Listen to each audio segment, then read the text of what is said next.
Welcome to the Buddhist Temple of Toledo. Please be seated and turn to page 2 in your liturgy book.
Gata of atonement, all evil karma ever committed by me since of old on account of my beginningless greed, anger, and ignorance, born of my body, mouth, and thoughts. Now I atone for it all evil karma ever committed by me since of old on account of my beginningless greed, anger, and ignorance, born of my body, mouth, and thought. Now I atone for it all evil karma ever committed by me since of old on account of my beginningless greed, anger, and ignorance, born of my body, mouth, and thought. Now I atone for it all.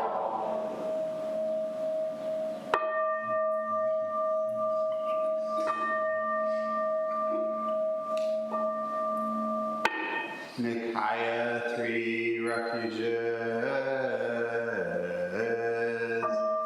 Buddham Saranam Gacchami.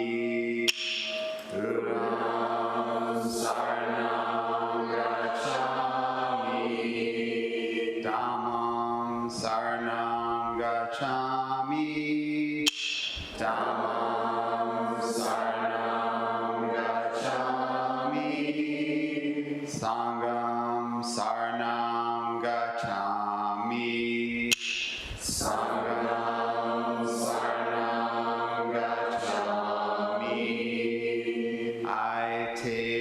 refuge in Buddha.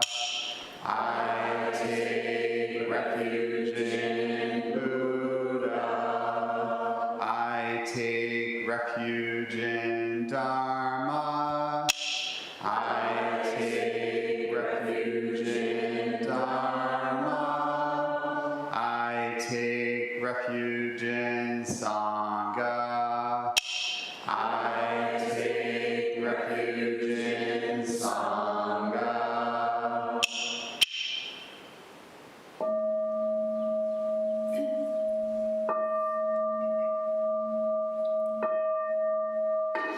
The 5 remembrances. I am of the nature to grow old. There is no way to escape growing old. I am of the nature to have ill health. There is no way to escape having ill health. I am of the nature to die. There is no way to escape death. All that is dear to me and everyone I love are the nature of change. There is no way to escape being separated from them.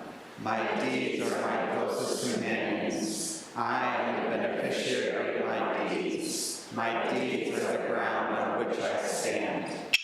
I am of the nature to grow old. There is no way to escape growing old. I am of the nature to have ill health. There is no way to escape having ill health. I am of the nature to die. There is no way to escape death. All that is dear to me and everyone I love are the nature of change. There is no way to escape being separated from them. My deeds are my closest companions. I am the beneficiary of my deeds. My deeds are the ground on which I stand. I am of the nature to grow old. There is no way to escape growing old. I am of the nature to have ill health. There is no way to escape having ill health. I am of the nature to die. There is no way to escape death. All that is dear to me and everyone I love are the nature of change. There is no way to escape being separated from them. My deeds are my closest companions. I am the beneficiary of my deeds. My deeds are the ground on which I stand. This precious human life, rarely encountered, is easily lost. Now that I have life and opportunity, may I practice the Dharma wholeheartedly.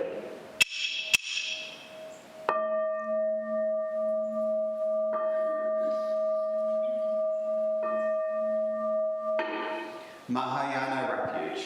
In my heart, I take refuge in Buddha, Dharma, and Sangha. May I liberate suffering beings and bring them to great joy. May the compassionate spirit of love grow within me, that I may actualize the great way. In my heart, I take refuge in Buddha, Dharma, and Sangha. May I liberate suffering beings and bring them to great joy. May the compassionate spirit of love grow within me, that I may actualize the great way. In my heart, I take refuge in Buddha, Dharma, and Sangha. May I liberate suffering beings and bring them to great joy. May the compassionate spirit of love grow within me, that I may actualize the great way. Invocation of the lineage.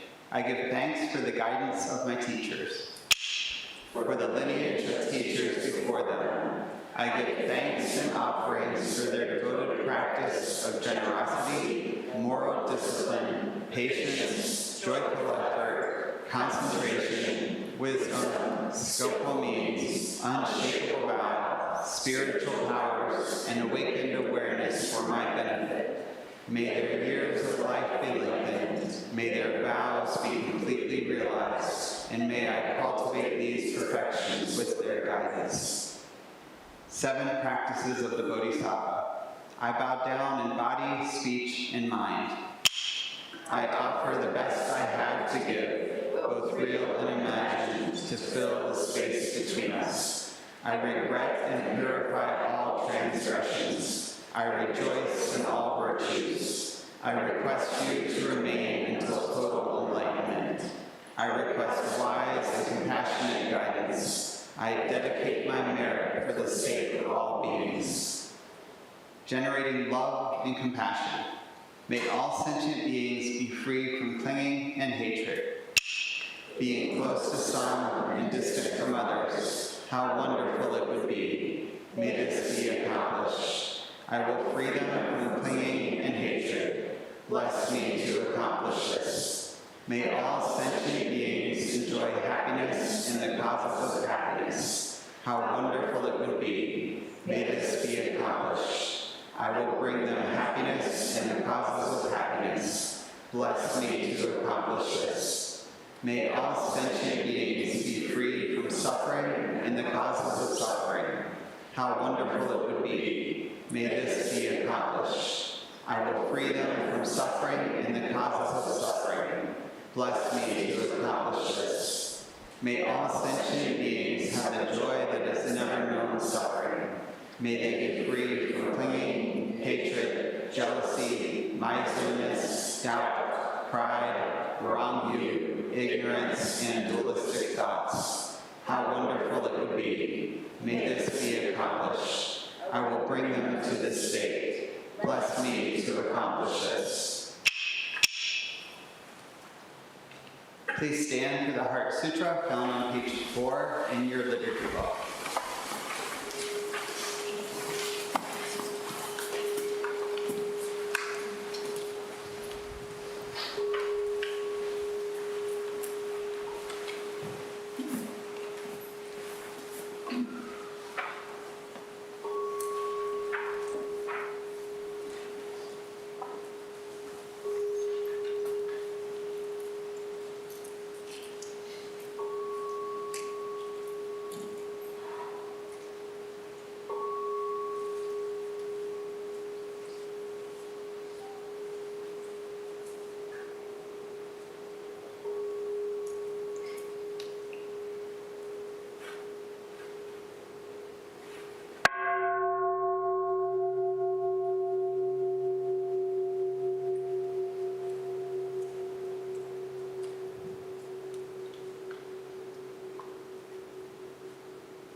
Great Prajna Paramita Heart Sutra.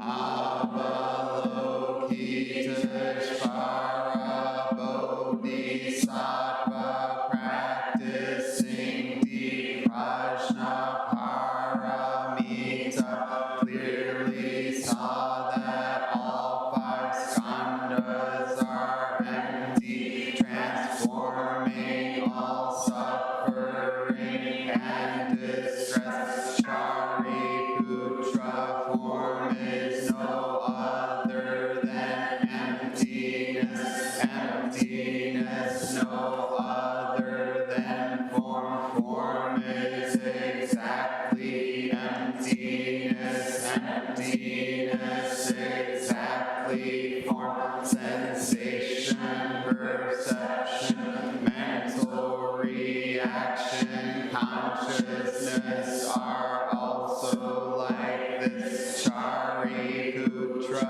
all things are essentially empty, not born, not destroyed, not stained, not pure, without loss, without gain. Therefore, in emptiness there is no form, no sensation, perception, mental reaction, consciousness, no eye, ear, no sound, body, mind, no color, sound, smell, taste, touch, object of thought, no seeing, and so on, to no thinking, no ignorance, and also no ending of ignorance, and so on, to no old age and death, and also no ending of old age and death, no suffering, cause of suffering, cessation, hath no wisdom,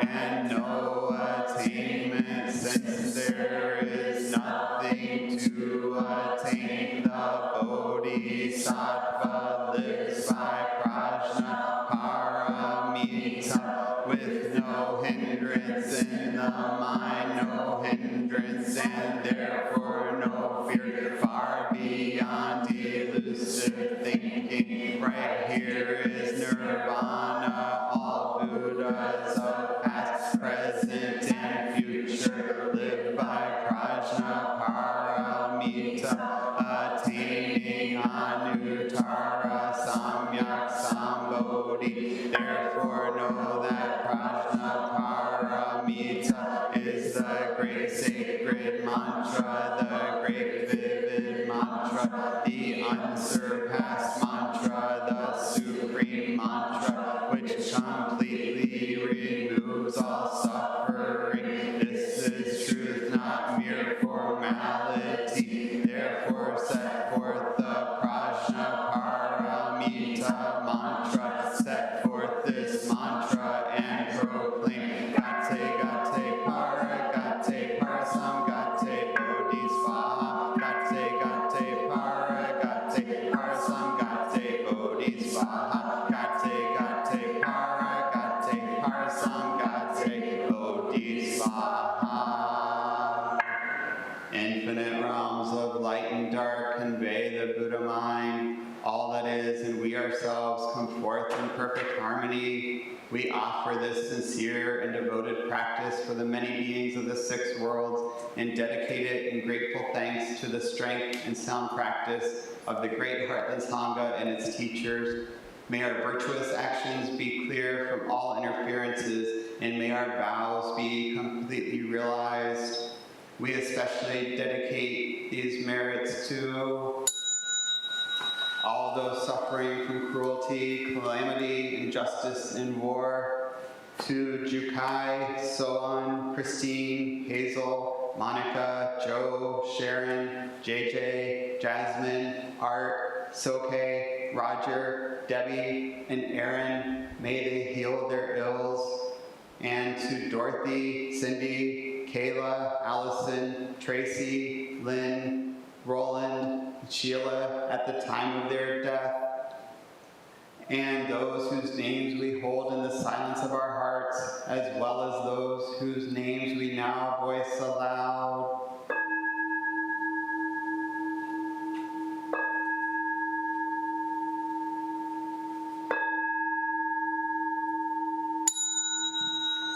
May we live in perfect peace with Buddha Dharma, and may we realize the Buddha way together.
Please prepare for Zazen. And is there Dharma school today? Okay, so also Dharma school, any children for Dharma school and teachers?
We will now recite the Sangha Covenant, found on page 8 of your liturgy book.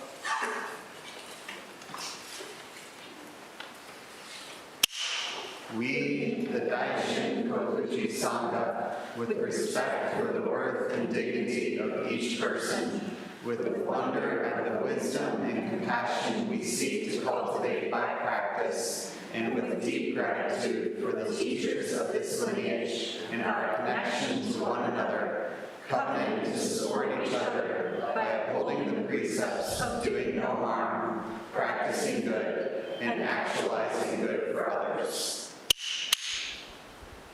Please sit comfortably so you can face the teachers, and in a moment we'll recite the Gatha on opening the sutra, also found on page 8.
Gatha on opening the sutra.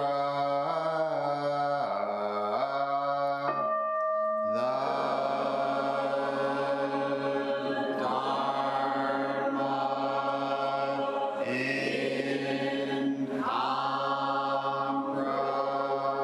incomparably profound and infinitely subtle is rarely encountered even in millions of ages. Now we see it, hear it, receive it, and maintain it. May we completely realize the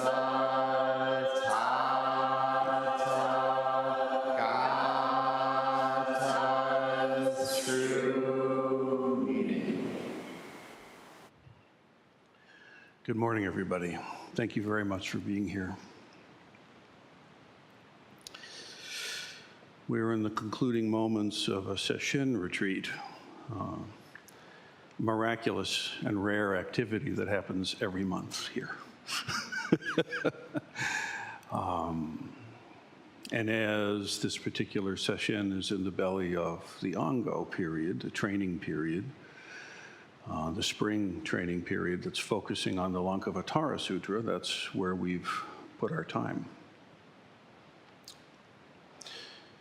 2 days ago, I began addressing a chapter in the Lankavatara Sutra called the Mind System.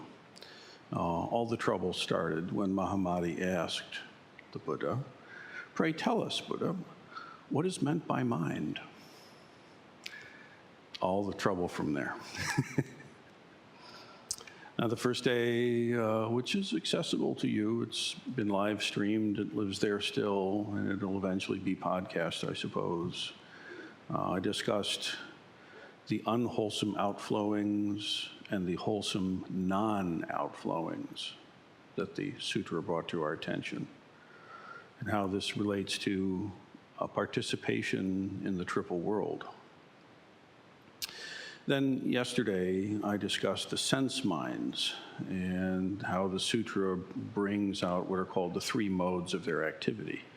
And don't stress if you don't know them on the top of your mind, no worries. But what's happening today is the concluding of those three talks. So this will stand alone. It should be confusing enough just by itself. But if you want further confusions, you can refer to the earlier talks. Have your fill.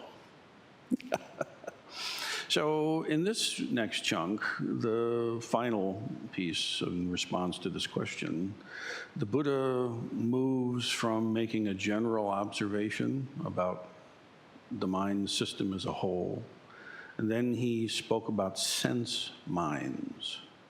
And the sense minds are eye, ear, nose, tongue, body, and brain, and how they function. And now there's a different mind, a different aspect of the mind system, you could say. That's the manas vishnana. This is the sort of, I guess in English you could say your ego. Your sense of yourself as a self, the thinking, discriminating aspect of your experience. And so now in the text that I'll read you, which is somewhat short, I'll just preface it by saying that's the aspect of mind that Buddha is addressing. So let's see what the sutra wishes to bring to our attention. The discriminating mind, the Buddha continued to say, because of its capacity to discriminate, to judge, to select, and to reason about, is also called the thinking or the intellectual mind. Now, there are three divisions of its mental activity. Mentation, which functions in connection with attachment to objects and ideas. Mentation that functions in connection with general ideas. And mentation that examines into the validity of these general ideas. The mentation which functions in connection with attachments to objects and ideas derived from discrimination discriminates the mind from its mental processes and accepts the ideas from it as being real and becomes attached to them. A variety of false judgments are thus arrived at as to being, as to multiplicity, individuality, value, etc. And a strong grasping takes place, which is perpetuated by habit energy. And thus, discrimination goes on, asserting itself. These mental processes give rise to general conceptions of warmth, of fluidity, of motility or solidity, as characterizing the objects of discrimination, while the tenacious holding to these general ideas gives rise to proposition, reason, definition, illustration, all of which lead to the assertions of relative knowledge and the establishment of confidence in birth, in self-nature, and in an ego soul. By mentation as an examining function is meant the intellectual act of examining into these general conclusions as to their validity, significance, and truthfulness. This is the faculty that leads to understanding, to right knowledge and can point the way to self-realization. All clear? Pretty thick, pretty thick stuff. But let's see if we can unpack and maybe translate a little bit. Because actually what the Buddha wishes to bring to our attention is supremely helpful. And please be aware that these kinds of things in the tradition, we don't see them as abstract speculations or truth claims, but rather they are field notes from the experience of a teacher to one who is also seeking to experience the same terrain. It is a useful map, no more than that, but no less than that. So, to begin, this ego mind, right? The sutra says that there are three aspects to this. And what this means, just be very clear about it, these are three sort of aspects of our experience that the Buddha feels is worth paying some attention to. Okay, and that's all it is. You know, you ask me about mind, here's what you need to know. You should be thinking about this, so be aware of this, okay? So there's three aspects of the ego mind. That sense of yourself as a separate individual self. You know, it receives input from the eye and the ear and the nose and the tongue and the body itself and the brain. And these different organs of perception and their consciousness and objects of perception are feeding into something that seems like the governor, but isn't. Something that seems like you, kind of at the top of the machine, running everything, deciding things, judging things. That's the piece the Buddha's addressing with us today. So, first of all, he goes on to say that there's three modes of mentation. Not meditation, mentation, meaning, mental activity. It's a fancy way of saying aspects of the mental activity, you see.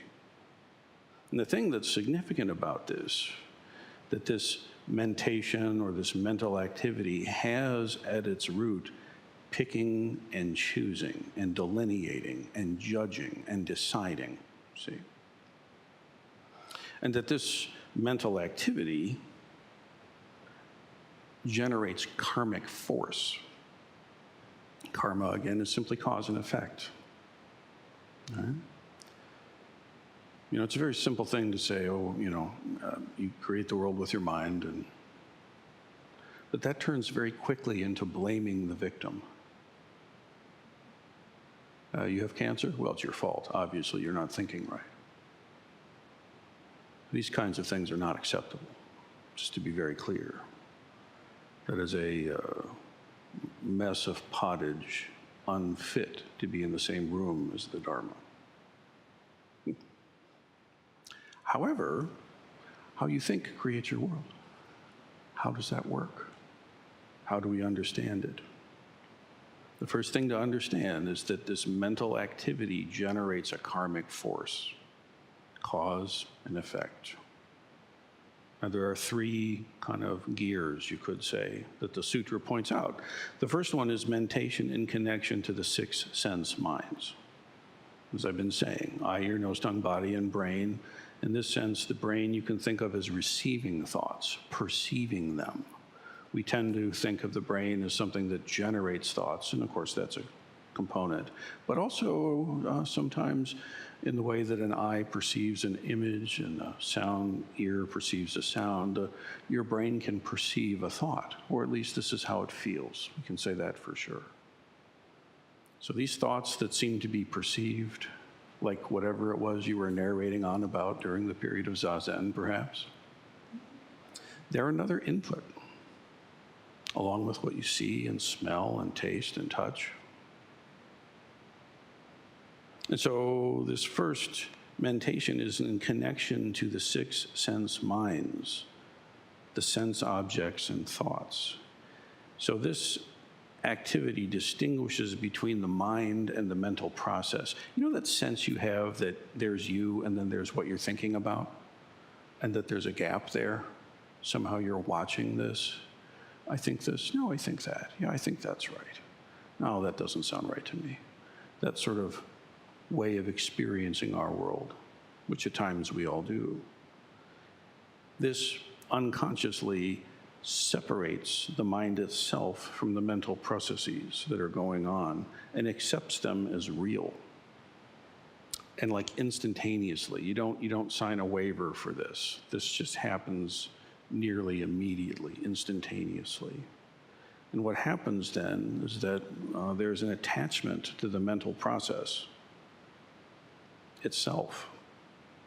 So the sense that you have when you're walking through the room about the floor is here and the ceiling is there, depth perception, gravity, weight, all that stuff.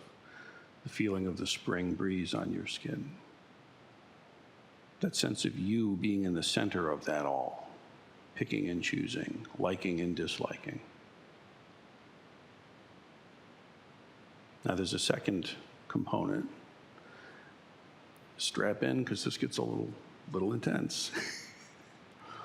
Mentation in connection to general ideas. I have to say that's a particularly unhelpful way to try to translate this. Let me try to help a little bit, okay? What the mind does is you take, and I'm distinguishing right now mind from brain. Brain perceives thoughts, I perceive sounds, and so on, right? And the first sort of karmic force habit mental activity is parsing through those, categorizing them, okay? But it doesn't stop there. Because then what happens is abstract ideas. So from your experience, let us say, you unconsciously, unknowingly, somewhere along the line, you created an idea of warmth that exists outside of any experience, based on experiences, but warmth or coolness, the sutra says. Fluidity or solidness. So just think about this for a second. There's the experience of your hand in water or rain coming down upon you, right? And there's the raw data of that experience.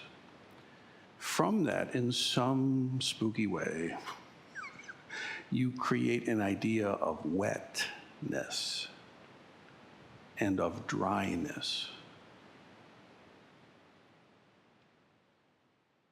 of goodness or badness. And I'd like to call your attention to the fact that these things always show up as complementary antagonistic pairs. Up, down. Hinder, yan. To, fro. Right? There's always. And notice, if you will, that you will never, you cannot go and bottle warmth.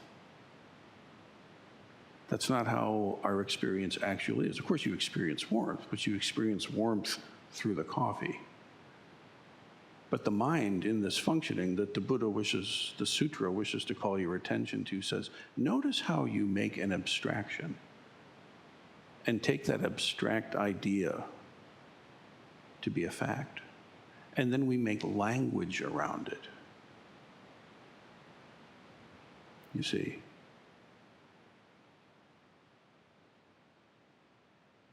So sounds signifying something. So you go home and there's the pooch, you know, and you pet the pooch, and you make this abstract signifier, my dog. And even when you're not there with the pooch, you can call to mind my dog in your mind.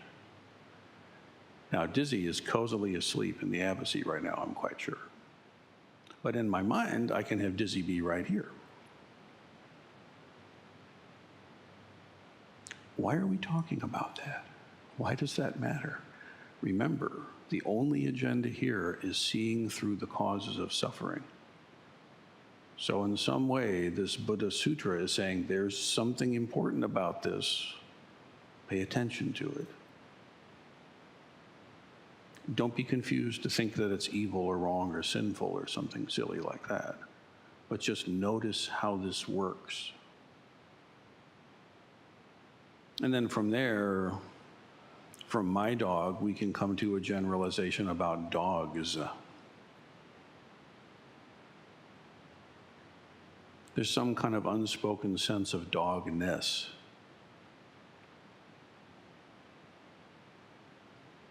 And then we even get weirder.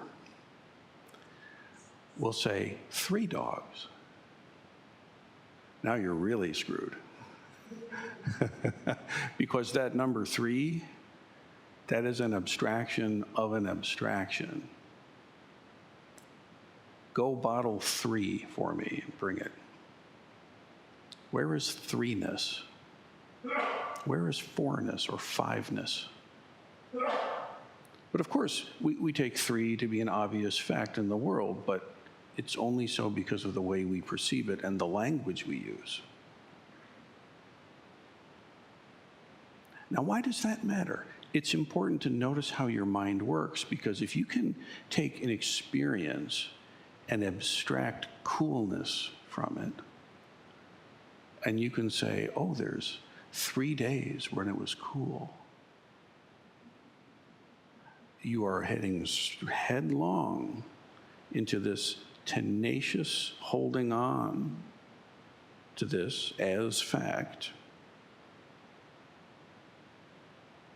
which then leads the mind to illustrations and similes and analogies and metaphors. Well, you know, this is like that, and that's like this. This other thing, that's like nothing I know. But we're trading in cards that have no current value. They're ideas of ideas. Do you understand? Why does that matter? Because what happens very, very smoothly without your consent or awareness is that leads directly into the sense of me and mine. You see, the sutra is saying at the end of this tunnel, this chain of causations, is the resulting sense of me. After all, if there's 3, there's me.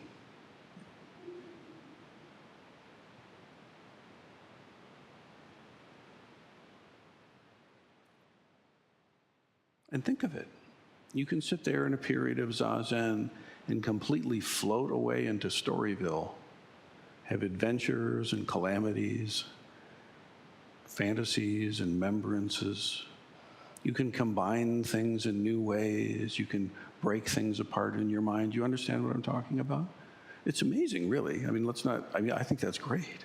But just understand it for what it is. Don't be fooled. It's not that the mind's functioning is actually inherently problematic. It's the clinging to it and falsely perceiving. That's what gets us into all the soup.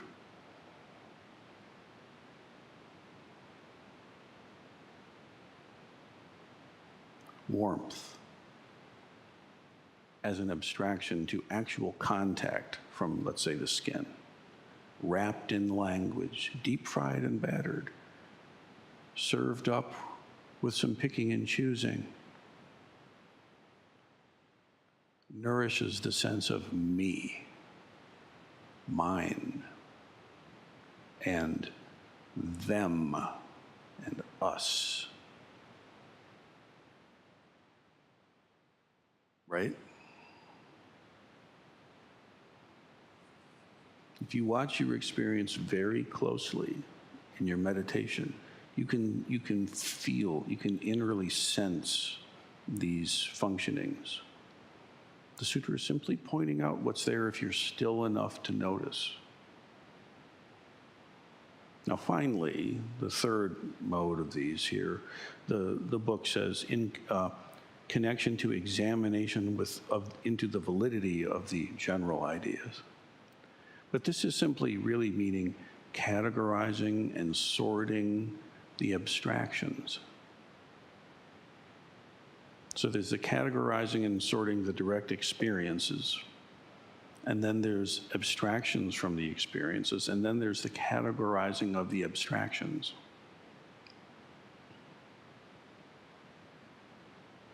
When you say like, oh yeah, that makes sense, you just did that.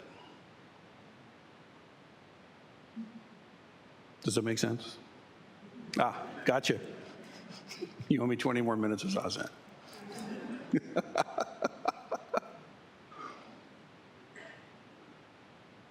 And again, remember, each of these mentations generate karmic force. See, and that karmic force self-perpetuates. It's kind of like burning the fuel creates new fuel to burn the fuel to create new fuel, and it just,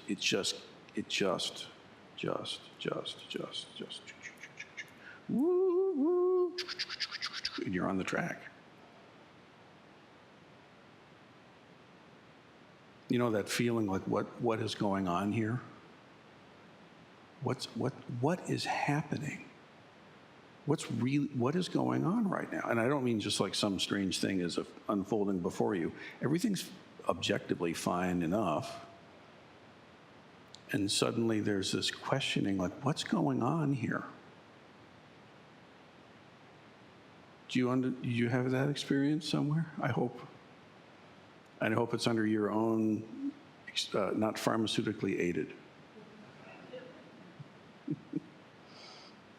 Because you can be chemically shaken out of your ordinary state, but I don't think that's the way to train. You don't want to become dependent on that kind of thing. It's not good for you. There's a much hipper way through called clarity.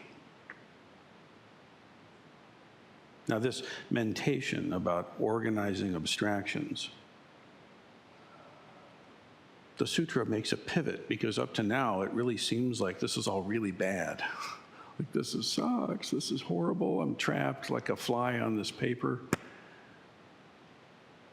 And then suddenly the sutra says, and this mentation that examines the validity of the abstractions can be used to achieve right view.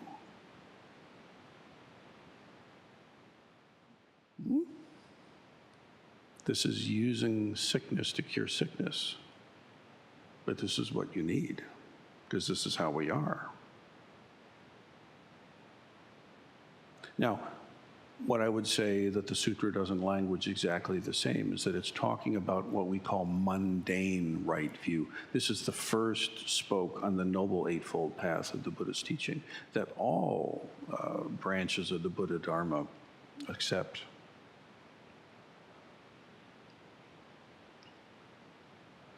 And this mundane right view, it doesn't mean like it's just like trite. It means like it's in the realm of abstract ideas in the mind system. And instead of saying, well, then all abstractions are just nothing, shut them all off, the Buddha says, no, use them. Use them wisely. Because what happens is that this initial mundane right view, which is intellectual, at the end of training is realized by prajna as something far beyond the intellect's capacity to abstract. But we need to start there. So this is very interesting because what this ends up meaning is that having a cognitive framework is necessary. You are an idea creature. Therefore, use ideas well. You are a physical creature. Use your body well. You are an emotional creature. Use your emotions well. And that's why we do things that might seem kind of stupid. Like that liturgy we did, maybe that's irritating for you. Why bother with this? I'm just here for the Zen. What's all this refuge and loving kindness and all this stuff? Let's just get to the Zazen. Let's get to the real thing. But understand that all that's happening there, you're not wrong to think that these abstract ideas aren't it, I want the real thing. Good on you. But you need the right kind of abstract thinking because it's necessary and it's helpful. So the liturgy washes this egoic mind, this intellectual mind, this discriminating aspect of ourselves. It washes it in right view, saturates the mind stream in wholesome, useful ways of seeing the world. It's true that that is not sufficient. It's not. But it is necessary. After all, Bodhidharma said, Zen is beyond words and ideas, and then said, here's the sutra. What's up with that? There's a really clear answer to that, folks, and that is to say that the mind system of eye, ear, nose, tongue, brain, and discriminating egoic self-sense mind, and storehouse consciousness, that whole eightfold chain of mind system is incapable of realizing true nature. You can accrue insights there, and you should. You can study the moral and ethical precepts and receive them. I encourage you to do so. You can study the Eightfold Path. It's good for you. There are many non-Buddhist teachings that are incredibly powerful. Get familiar with them. But ultimately, just be very clear. No matter how many cool ideas you've collected in the cabinet, there's no amount of stacking those up that will suddenly equate to Kensho. Awakening. Awakening comes from prajna wisdom. Prajna wisdom sees and realizes true nature. And what the sutra is saying is that right view, correct, good, wholesome information in that mind system is incredibly useful to help us find our way into prajna.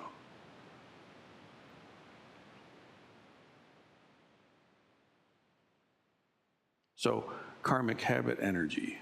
You have it going on. Why not have it be useful karmic habit energy? Because you can. That's what the sutra is saying. What's with the robes and the incense and the bells? Why are things arranged in this way? Oh, I don't know. Eye, ear, nose, tongue, body. See, when you enter the temple, when you enter the mandala of training, you're putting yourself in the womb of thusness itself. You are entering the heart of reality, and everything ought to be arranged as an aid to this. And you shouldn't be attached to any bit of it. And yet, the stand goes there, not here. Because it makes a difference. I mean, those who are wearing the robe of the Buddha, you know, when you go through that process and you receive Jukai formally, something's different. And what ends up happening is the more and more we practice, the more that all of the sense minds become aligned to dharmic perception. But ultimately, they have to bow down and give way to prajna.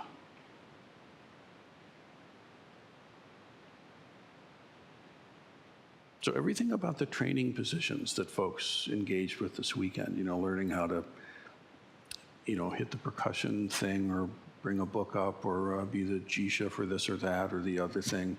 It's not just a job to get done to get to the real thing. The whole thing is the real thing, all of it. We have to engage the entire body, mind, everything. You have to bring your entire self into your practice. So when you come to temple for a Sunday service, it's the same thing. You know, the bell rings, we come in. The Ino calls, the Sangha responds. All of this is harmonizing the body with the body, the mind with the mind, the self with self, and the self with other. This is how the Sangha jewel becomes more and more brilliant. You can't do this just by sitting around thinking about it on your free time. Even if you're thinking great thoughts about it, like dead on correct, still is insufficient. So what's needed? What's needed is that we use this capacity of our minds to categorize and to abstract. We use it well to build a better society, to have a life that's more workable, that is left in your presence better for your having been there. Like for real. And to really, really do that, you've got to see into thusness, suchness. And I encourage all of us, including myself, to not be satisfied. There is more, and it's delicious. Because what happens is, as we gain entrance into seeing Buddha nature, and you will, and you can, and you do, many here have, all of this other stuff wakes up, and you can see it as perfect and complete exactly as it is. I think abstractions are great. I love me a good helping of samsara. It's tasty. If you know how to wield it and not be wielded by it.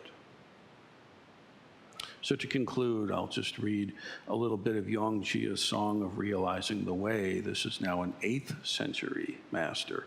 This would be some few hundred years after Bodhidharma's transmission to the first Chinese ancestor. This translation is by Nelson Foster. The real nature of ignorance is Buddha nature itself. How could it be clearer? The empty, illusory body is the very body of the Dharma.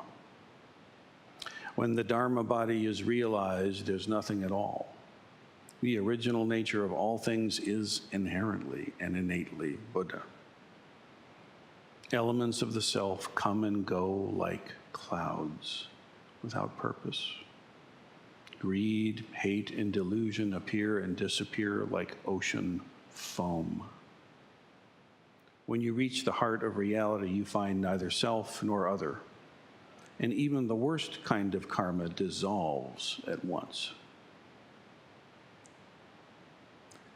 Finally, impermanence working for you.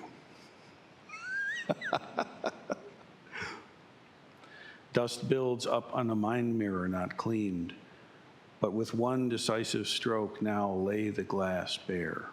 Who is it that has no thought? Who is it that is unborn? It's as if really not born, yet not unborn either. Going straight to the root is the hallmark of the Buddha's teaching. Picking up leaves and collecting branches is no use at all. Picking, choosing, categorizing, collecting, trophies, garbage. Most people don't know that the pearl that answers all wishes, the great pearl found in the treasure house of the Tathagata Garbha, your true Buddha nature, your true self. Its miraculous workings are neither empty nor not empty, a single sphere of light without form, yet not formless. The mind mirror shines brilliantly without obstruction. Its light reaching worlds as countless as sands of the river Ganges. 10,000 things are all reflected here, illumined perfectly, neither inside nor outside. The mind, as a sense organ, takes all things as objects, a double blotch that darkens the mind mirror. But the moment it's wiped clean, the light shines again. Mind and things both forgotten, true nature becomes clear. So, notice, watch your mind, pay attention. When you next find yourself in the grip of some suffering, question it. Where does this come from? Who's experiencing this? And I mean really, where does this come from? And really, who's experiencing this? This, with strong, solid practice, connected in the lineage and in community, is the path. May we all walk it for the sake of all beings throughout space and time. May it be so.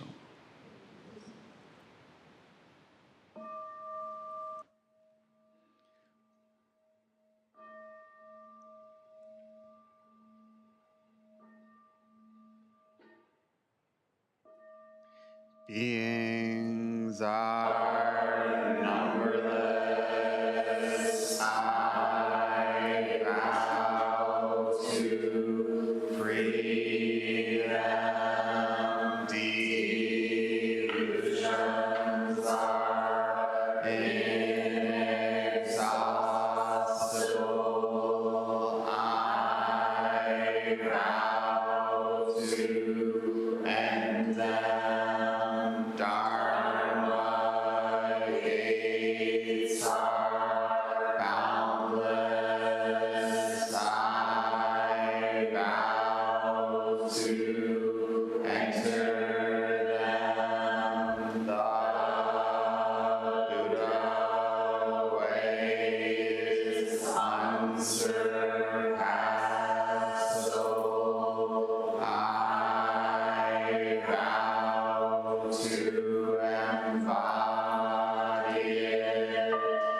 Beings are numberless. I vow to free them. Delusions are inexhaustible. I vow to end them. Dharma gates are boundless. I vow to enter them. The Buddha way is unsurpassable. I vow to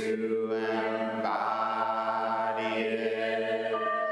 Beings are numberless. I vow to free them.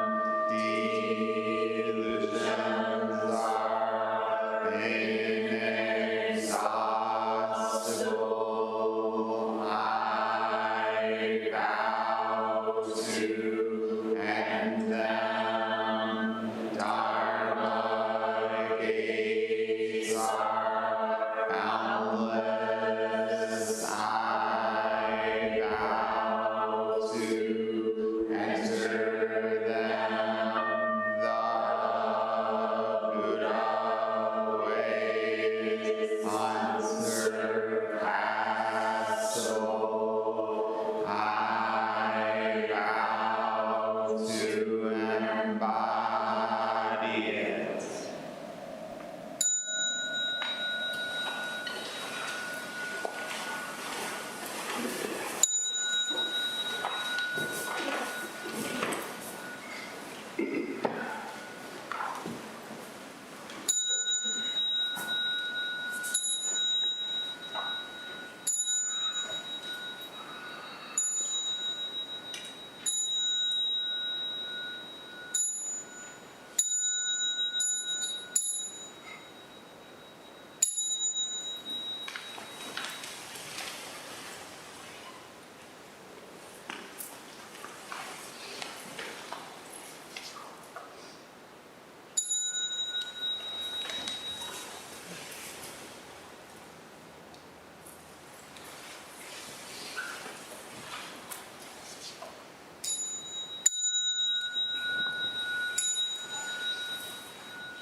Thank you, everybody.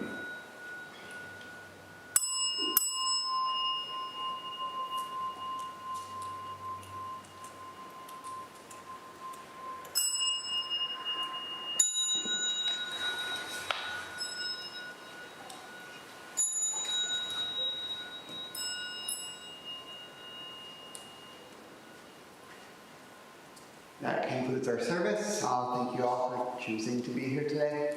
Are there any announcements? Yeah, my name is Anka, and I have two quick announcements.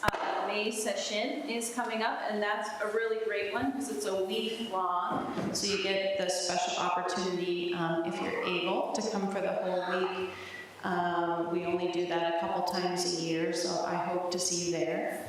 If you're new or you're relatively new and it's hard to sit still, or your back hurts, or your neck hurts, or you think you sit like a banana, just stay in the Zendo now, and I'm going to help people with posture. Thank you. My name is Shaka, and all members should have gotten an email this week with the remaining events for Ongo. So at the public services for the rest of Ongo, for the next 2 Wednesdays and all the remaining Sundays, Roshii will be teaching on the Lankavatara Sutra. For members, there will be a day-long workshop on the 29th, and please do register for that. The link is on Facebook and also in the email. Thank you. 27. The 27th. Thank you. My name is Kaishin. If there are any current Jukai initiates who are present today in person, please see me after service and we can get you hooked up with your sewing materials. Thank you. My name is Lee June, or Liz. As you may know, we have been wanting for a while to incorporate growing our own vegetables and herbs for the kitchen, for the little garden right outside the kitchen door. So this can come to fruition if a lot of you show up next Saturday, the 20th, from 10 to 2. I'll bring lunch. Bring a shovel, a rake, your gloves, or just yourself. All skill levels welcome. If there's enough of us, I think we can actually do this next Saturday. Construct a garden for planting in a couple weeks. Thank you. My name is Kenneth. I keep the temple calendar, and I just want to make sure that everybody is aware that there was an ethics presentation scheduled for next Sunday that is will be rescheduled. It is not happening next Sunday. Thank you.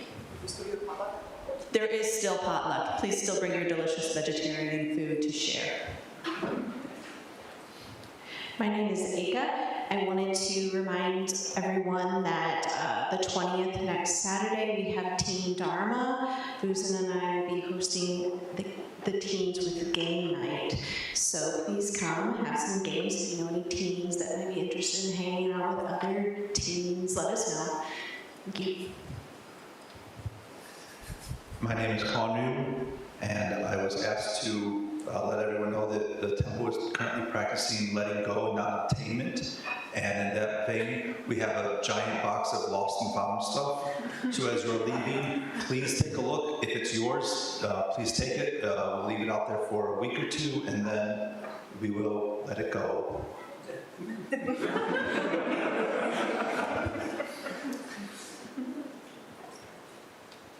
So there will be lunch at the sound of the meal gong today, following service. Also, please restore the Zendo.